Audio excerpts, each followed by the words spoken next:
for peace and harmony of the whole humanity. Hari Om Tat Sat. Om Sthapakaya Dharmasya Sarvadharma Swarupine Sthapakaya Dharmasya Sarvadharma Swarupine Avadara Varishtaya Ramakrishna Te Namah Asato Ma Sadgamaya Tamaso Ma Jyotirgamaya Mrityorma Mritangamaya Om Shanti Shanti Shanti. Let us bow down to Sri Ramakrishna, the embodiment of all religions, the Supreme God incarnate. Let us pray to Him to lead us from the unreal to the real, to lead us from the darkness of ignorance to the light of knowledge, to lead us from death to immortality.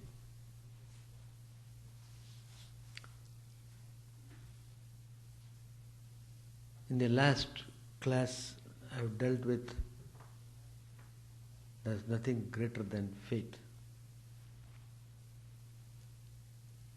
One can achieve realization of God through intense faith. Today's topic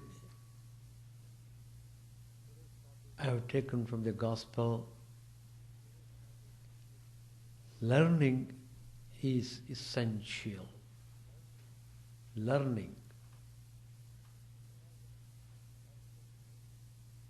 If you have that attitude of learning, then you can achieve your goal.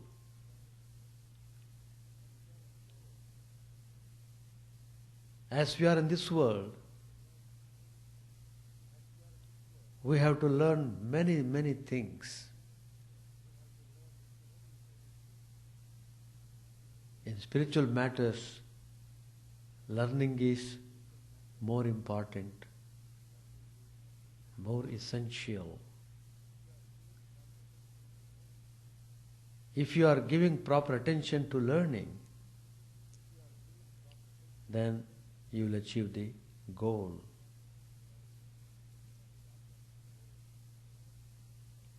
But proper care, proper attention must be given for learning. There must be Shraddha. There should not be any negligence in course of learning. So Sri Ramakrishna emphasizes one should be sincere in his spiritual pursuit. Then he will understand the importance of learning. He will learn how to achieve the goal, how to apply the methods in his life. So through learning, life becomes blessing. Even difficult circumstances become blessings, because through sufferings you learn a lesson. Every moment of your life You should feel you are learning something. That learning attitude makes you more and more humble, less and less egoistic, more and more devoted. All the spiritual qualities you will get if you have that attitude of learning. And Sri Ramakrishna says in the Gospel, through spiritual disciplines, the mind becomes pure. Without following spiritual disciplines, mind cannot be turned upwards. Mind cannot go inwards. And mind will be always drowned in the matters worldly. So, if you have to practice yoga, then you must adopt the method of learning. Once the impurities of the mind are removed, then everything becomes very easy, and every moment of your life you feel you are very happy and peaceful. When the mind tries to look upward, in other words, when the mind is going inwards towards God, then yoga is possible. That means direct vision of God is possible. Face to face, you can communicate with the Supreme Lord. And whatever form you are offering worship, that form is revealed in your heart, and you can see that divine form in your own mind, the purified mind. Then Sri Ramakrishna tells that one learns all this by constantly living in holy company. The rishis of olden times, though they were householders, still they had great spiritual aspiration. So they would at times go to solitude, or they would be in the company of holy persons, engaging themselves in scriptural studies, constantly fixing the mind on the reality.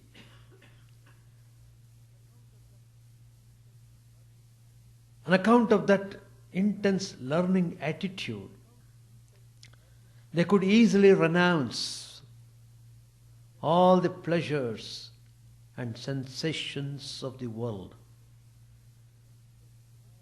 and temptations of gold. They could easily fix their mind on God. It is a great joy to focus the mind on God. You feel that joy when the mind is pure. When one attains that state of purity, one will have no fear. One is not afraid of criticism of others. Sri Ramakrishna, his own life and teachings provide us lot of learning. Every action of Sri Ramakrishna is a lesson for us.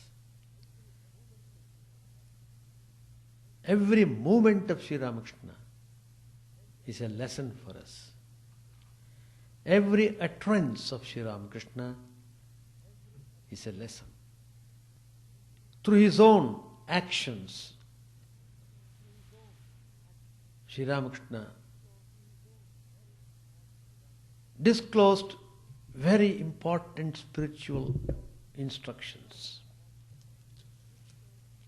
So, learning is essential, very essential when you come to spiritual life. You must develop spiritual qualities before you aspire for God vision. As I said, Sri Ramakrishna's every movement, every action, everything about him is a great lesson for us. And Sri Ramakrishna is so compassionate to disclose everything that is spiritual.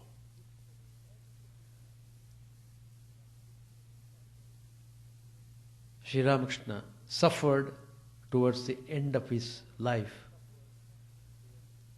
from a painful attack of cancer in the throat. He could not eat, he could not talk. Because of not taking food properly, his physical frame was becoming more and more weak. Pain was becoming more and more unbearable.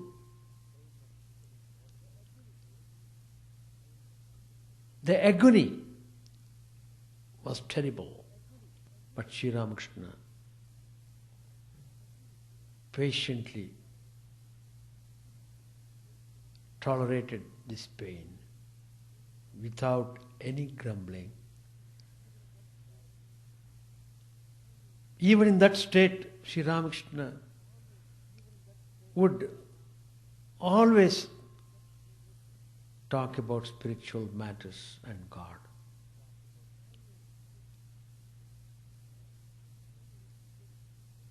He was always cheerful. That's the indication of a Brahmajnani, one who has realized the truth. He is ever, ever cheerful.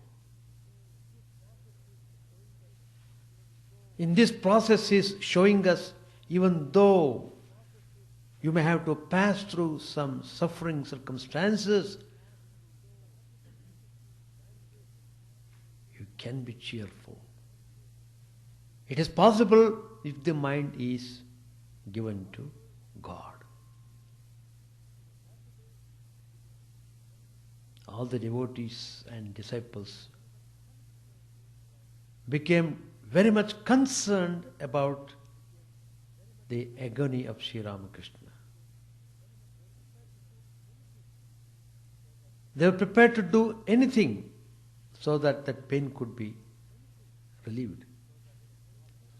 Pandit Shashadhar, a great scholar of the time, who was greatly impressed by Sri Ramakrishna, who learnt a great lesson in his company. Sri Ramakrishna gave a good turn towards his scholarship. Sri Ramakrishna made him a Pandit of cheerful qualities, not a dry Pandit.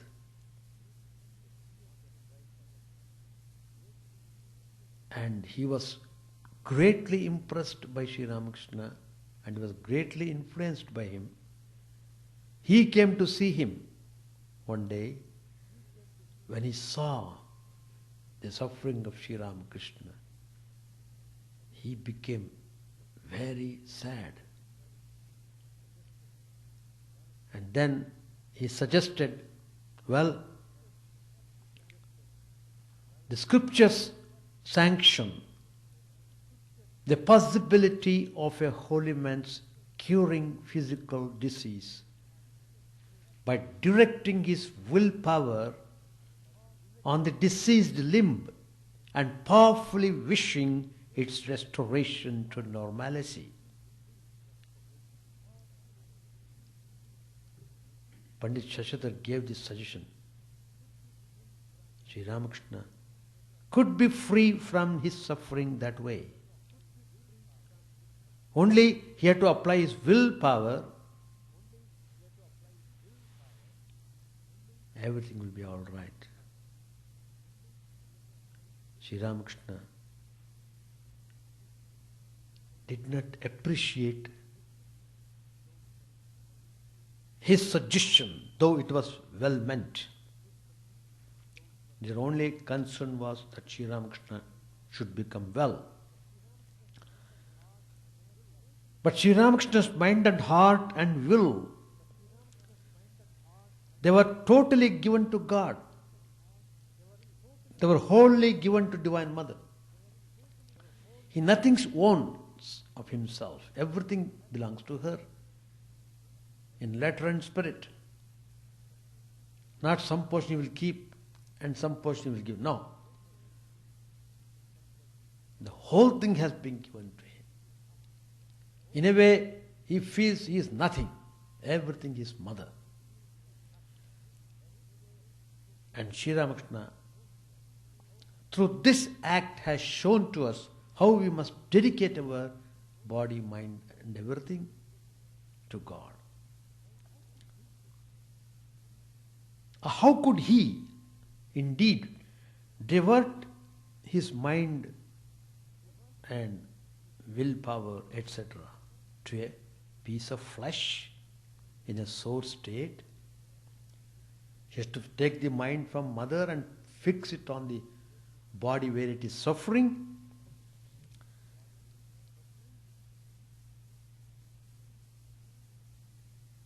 He could not do that.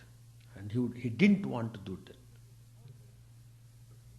Seeing this extraordinary and wholehearted dedication to God and this total indifference to bodily welfare about which other people are so concerned, the Pandit Shashadhar stood dumbfounded.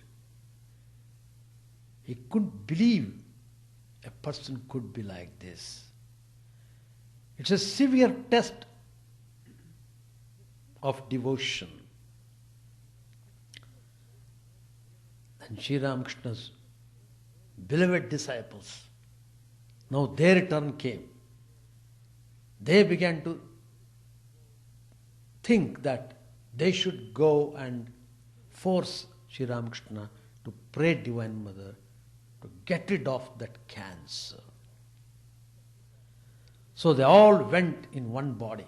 They vehemently requested him, they appealed to him to plead with the Divine Mother for an abatement of the terrible disease.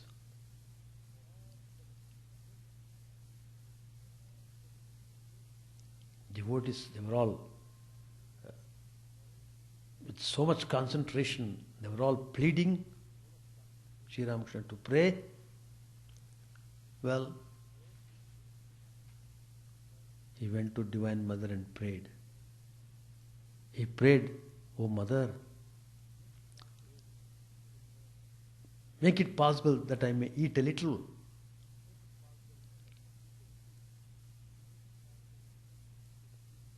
But then the mother gave him a vision.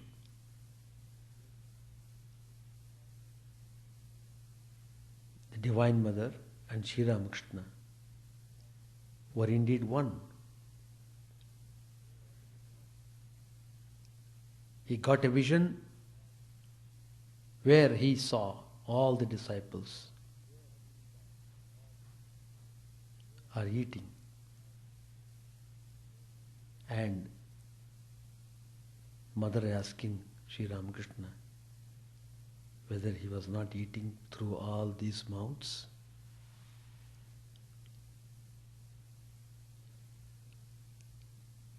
That's all. He never again prayed to Mother about curing of disease and all such things. The idea here is for us to learn is that try to be wholly concentrated on the God, on Supreme God. Let whatever God wants be done. Let God's will be done.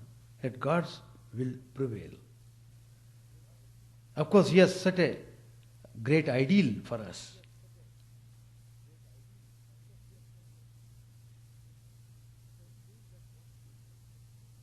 It doesn't mean that one shouldn't ask to remove suffering. In fact, Lord Krishna Himself says in the Bhagavad Gita,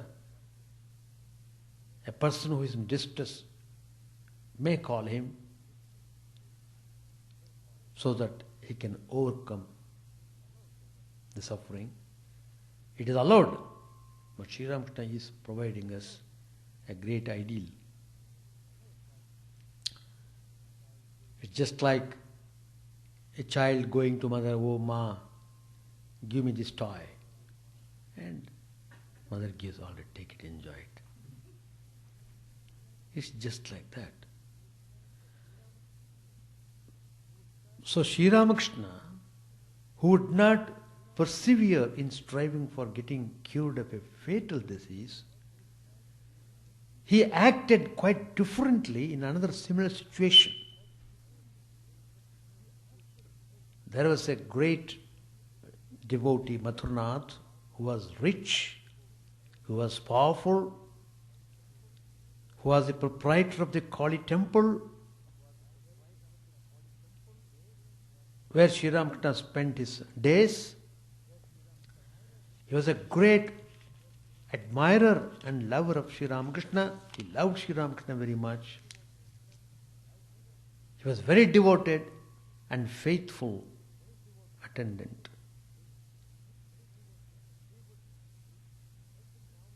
He would every now and then come to Sri Ramakrishna and spend some time with him. In a way, Mathurnath was fortunate that he could come to Sri Ramakrishna to have the holiest of the holy company. One time, his wife Jagadamba Devi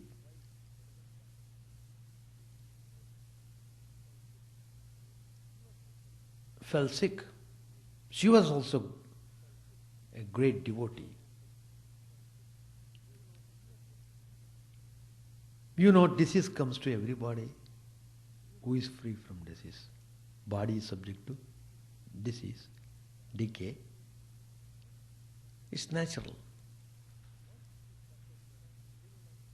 Once she suffered from a virulent attack of dysentery, and Mathurnath engaged best doctors in Calcutta. They all tried. They were desperate. They thought she might not live. Mathurnath became very grave for two reasons. One is he would lose most dear wife. And what was worse, he would be deprived of the privilege of serving Sri Ramakrishna. All his authority and influence in respect of the Dakshineshwar temple were due to his being the husband of Jagadamba Devi and the son-in-law of Rani Rasmani, the founder of the temple. So, in a highly desperate condition, in a highly distressed mood, Mathurnath ran to the master.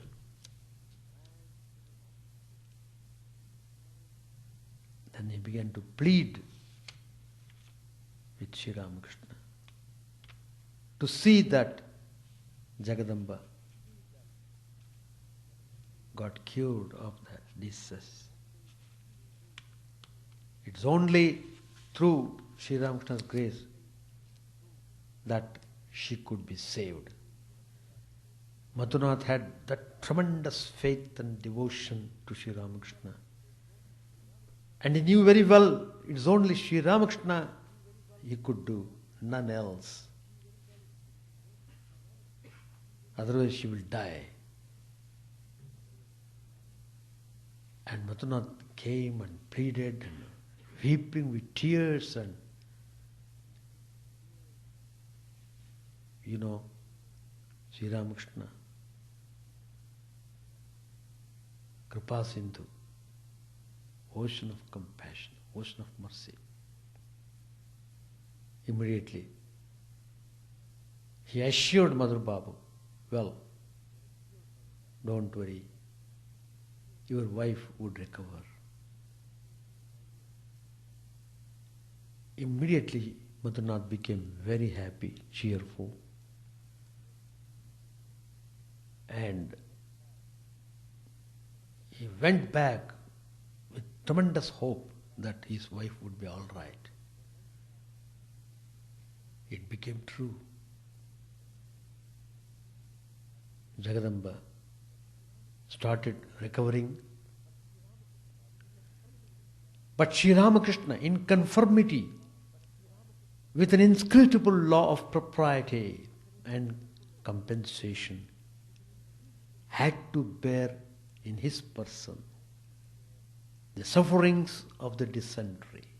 The Master himself said later on, as a consequence of bringing round Jagadamba Devi, I had to suffer from dysentery and other diseases for 6 months. Sri Ramakrishna had to suffer.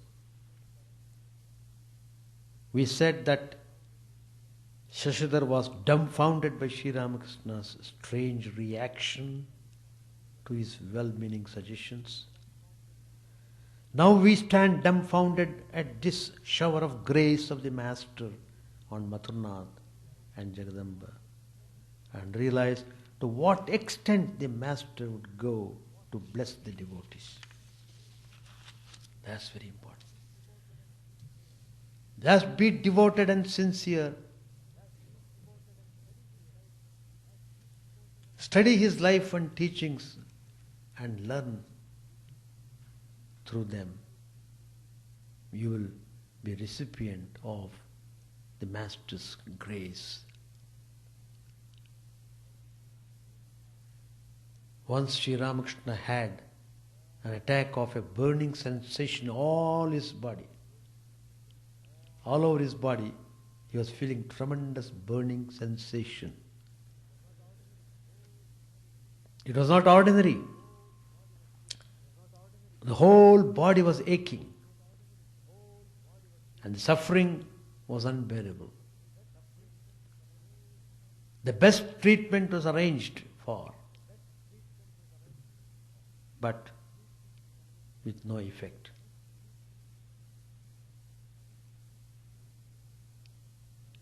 The pain was terrible. It would start at sunrise and shoot up in the course of ascending sun. At noon, it reached its zenith. Sri Ramakrishna would run to Ganges, immerse himself in its cool waters, and place a wet towel on his head.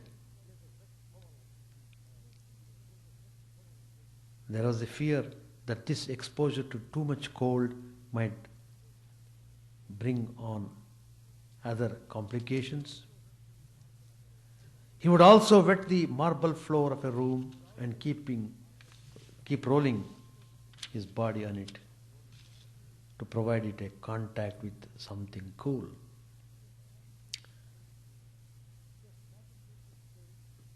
He was passing through this state, but his whole mind was on the Divine Mother. At this time, there came Bhairavi Brahmani, who was adept in Tantra Sadhana, who later became Master's teacher in Tantra practice. As soon as she came, she studied Sri Ramakrishna's suffering and said, well, it was no disease. It was only a symptom of intense spirituality and devotion to God. She said that similar physical repercussions of high mental moods had been recorded with reference to Radha, Chaitanya Mahaprabhu and others. So what's the way?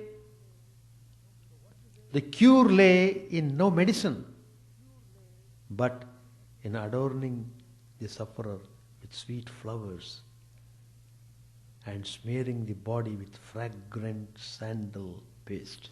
That's the method. People smiled at these prescriptions. They thought it would prove quite ineffective, but Bhairavi's suggestion was followed up. To the wonder of all, it proved to be a perfect antidote to the ailment which was nowhere to be found after 3 days. But this was not the only instance of the Brahmanis curing difficult ailments by simple remedies. Once Sri Ramakrishna suffered from excessive and continuous hunger. The Bhairavi Brahmani arranged for his staying in a room packed with all kinds of eatables, which he was to take in as and when he liked it. In 3 days, the inordinate hunger disappeared. Yogic psychology may appear to be a strange affair, but it is quite scientific and methodical. So everything has got its value. So if you study Sri Ramakrishna's life and teachings attentively and devotedly, you will learn many, many things, and your spirituality becomes stable, and you will be able to cultivate spiritual qualities properly, which would pave the way for the realization of God.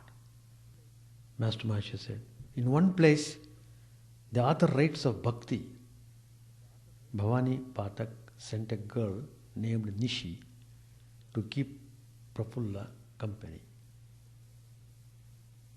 Nishi was full of pity and looked on Krishna as her husband.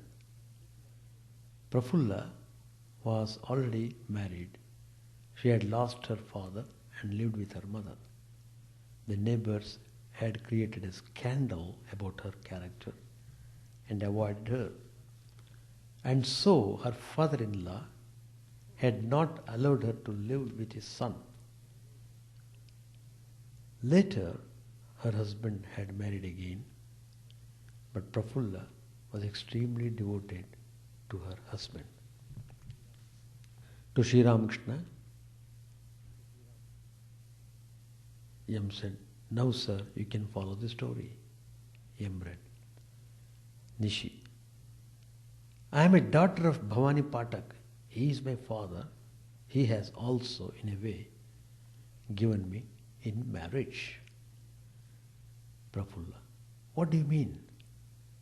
Nishi, I have surrendered my all to Krishna. Prafulla, how is that?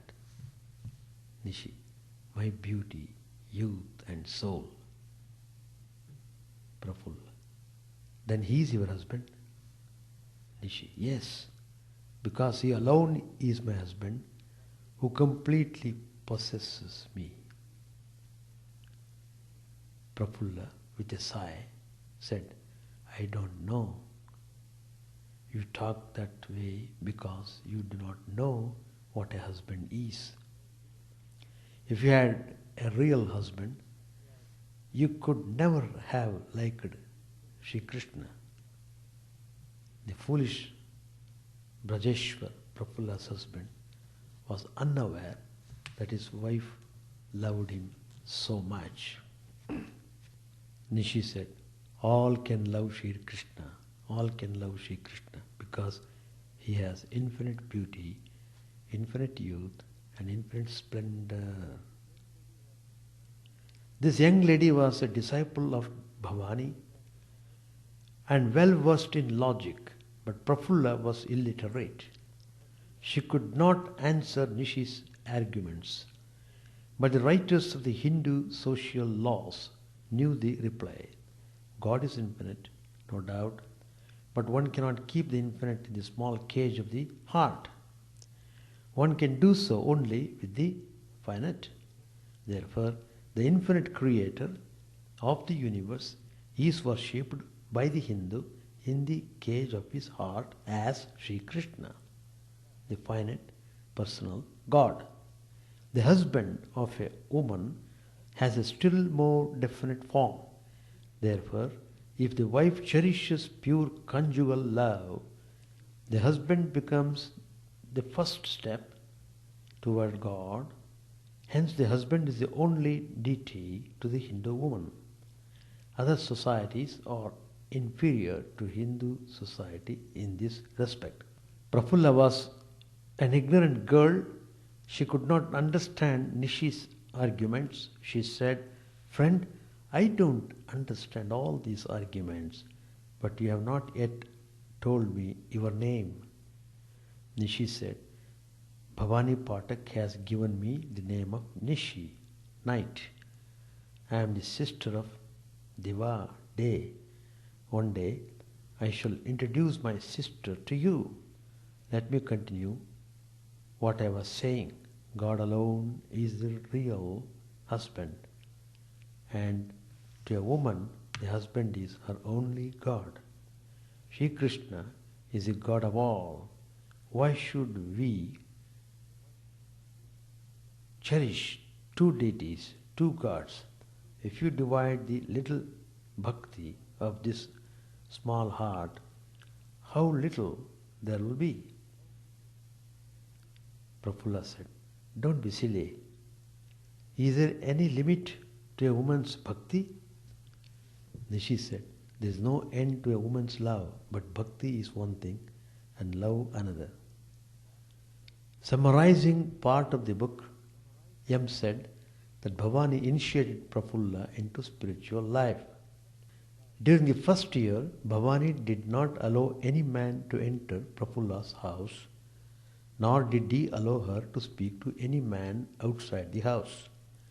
During the second year, the rule about speaking was withdrawn, but no man was allowed inside her house. In the third year, Prafulla shaved her head. Now Bhavani allowed his select disciples to see her. The shaven-headed disciple would converse with them on scriptural topics, keeping her eyes cast on the ground. Yam then read that Prafulla began the study of the scriptures, that she finished grammar and read Raghuvamsha, Kumar Sambhava, Shakuntala and Naishada, and that she studied a little of Sankhya, Vedanta and Nyaya philosophy. Master said, "Do you know what that means? People like the author of this book believe that knowledge is impossible without the study of books. They think that first comes the knowledge of books and then comes the knowledge of God. In order to know God, one must read books. But if I want to know Jadu Malik, must I first know the number of his houses and the amount of money he has in government securities? Do I really need all this information? Rather, I should somehow enter his house, be it by flattering his gatekeepers or by disregarding their rough treatment, and talk to Jadu Malik himself. Then, if I want to know about his wealth or possessions, I shall only have to ask him about them. Then it will be a very easy matter for me. First comes Rama, then his riches, that is the universe. That's why Valmiki repeated the mantra, Mara. Ma means God, Ra the world. That is to say, his riches. The devotees listened to the master's words with rapt attention. M continued with the story of Prafulla. We should stop here. Any questions? No questions, no discussion. Simply believe. All right, we shall stop. Chant the name of the Lord and His glory unceasingly, that the mirror of the heart may be wiped clean and quench that mighty forest fire, worldly lust, raging furiously within. O name, stream down in moonlight on the lotus heart, opening its cup to knowledge of thyself. O self, drowned deep in the waves of His bliss, tasting His nectar at every step, bathing in His name, that bath for weary souls. Various are thy names, O Lord. In each and every name thy power resides. No times are set, no rites are needful for chanting of thy name. So vast is thy mercy, how huge then is my wretchedness, who find in this empty life and heart no devotion to thy name. O my mind, be humbler than a blade of grass. Be patient and forbearing like a tree. Take no honor to thyself, give honor to all. Chant unceasingly the name of the Lord. O Lord and soul of the universe, mine is no prayer for wealth or retinue. The playthings of lust are the toys of fame. As many times as I may be reborn, grant me, O Lord, a steadfast love for thee. A drowning man in this world's fearful ocean is thy servant, O sweet one. In thy mercy consider him as dust beneath thy feet. Ah, how I long for the day when an instant's separation from thee, O Lord, will be as 1,000 years. When my heart burns with its desire, and the world without thee is a heartless void. Prostrate at thy feet let me be, in unwavering devotion, neither imploring the embrace of thine arms, nor bewailing the withdrawal of thy presence, though with tears my soul ascend. O thou who stillest the hearts of thy devotees, do with me what thou wilt, for thou art my heart's beloved, thou and thou alone. O Lord, lead us from the unreal to the real, lead us from darkness to light, and lead us from death to immortality. May all be free from dangers, may all realize what is good, may all be actuated by noble thoughts, may all rejoice everywhere. May all be happy, may all be free from disease, may all realize what is good, may none be subject to misery. May the wicked become virtuous, may the virtuous attain tranquility, may the tranquil be free from bonds, may the freed make others free. May good betide all people, may the sovereign righteously rule the earth, may all beings ever attain what is good, may the worlds be prosperous and happy, may the clouds pour rain in time, may the earth be blessed with crops, may all countries be freed from calamity, may holy men live without fear. May the Lord, the destroyer of sins, the presiding deity of all sacred works, be satisfied. For He being pleased, the whole universe becomes pleased. He being satisfied, the whole universe feels satisfied.